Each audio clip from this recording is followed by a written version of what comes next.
Hello everyone. The new coronavirus variant is out there and there is a lot of concern and various questions. My name is Dr. Asif and I will give you information about the variant to help you understand the situation.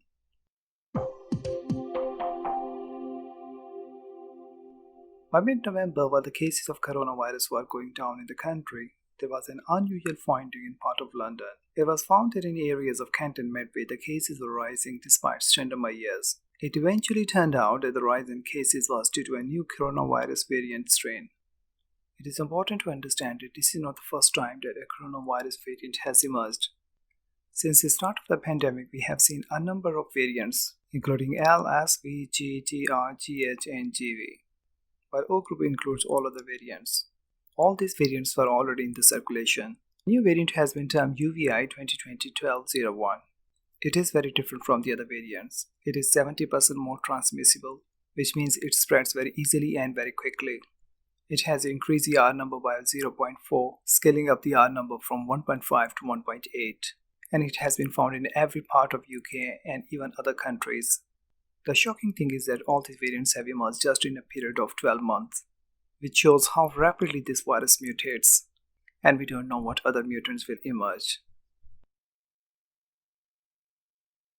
Let's see how the new variant was formed. To understand it easily, let's consider this simple example. Let's say you want to make a cupcake. For that, you need a recipe which details all the ingredients and the procedure how to make the cupcake.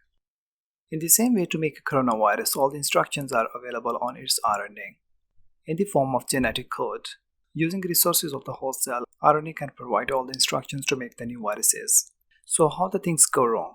Let's go back to our recipe of cupcake. And suppose we make a mistake in one of the ingredients, and instead of adding 175 gram sugar, we accidentally add 175 gram of salt. Of course, the outcome won't be pleasant because this is a serious mistake. However, if the change is minor, for example, instead of Waitrose cheese, we add extra cheese, that will have no or negligible effect. Same is the case with coronavirus. If one of the codon RNA changes, that results in a mutant strain. Depending upon the nature of this mutation, the mutant strain could have no serious effects, or it could go horribly wrong. Exactly the same has happened with the new coronavirus strain, which is why this new mutant strain is so infectious and spreading so rapidly.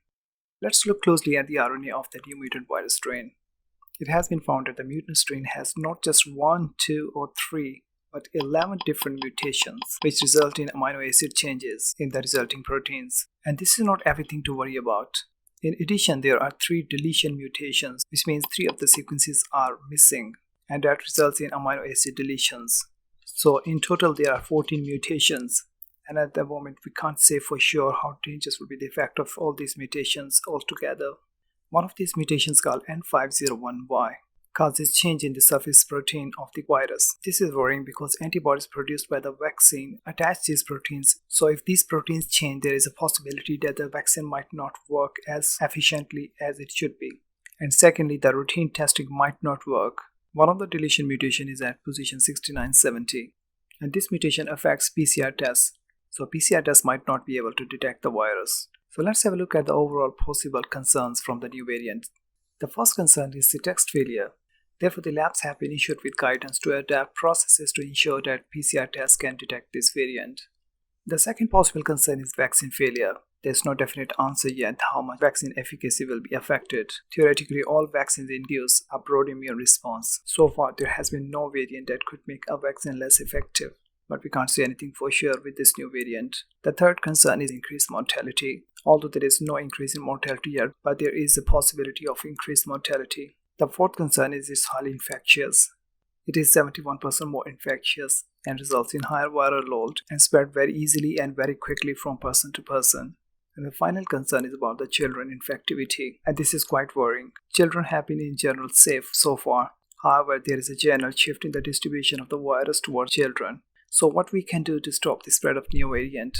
It is important to understand that the way to control this virus is the same whatever the variant. So wash your hands frequently, wear a face mask, keep safe distance, and reduce your social contacts. I hope you find this video useful. If you have any questions, comments, or suggestions, please write them in the comment section. Thank you very much for watching, and please don't forget to subscribe, like, and share.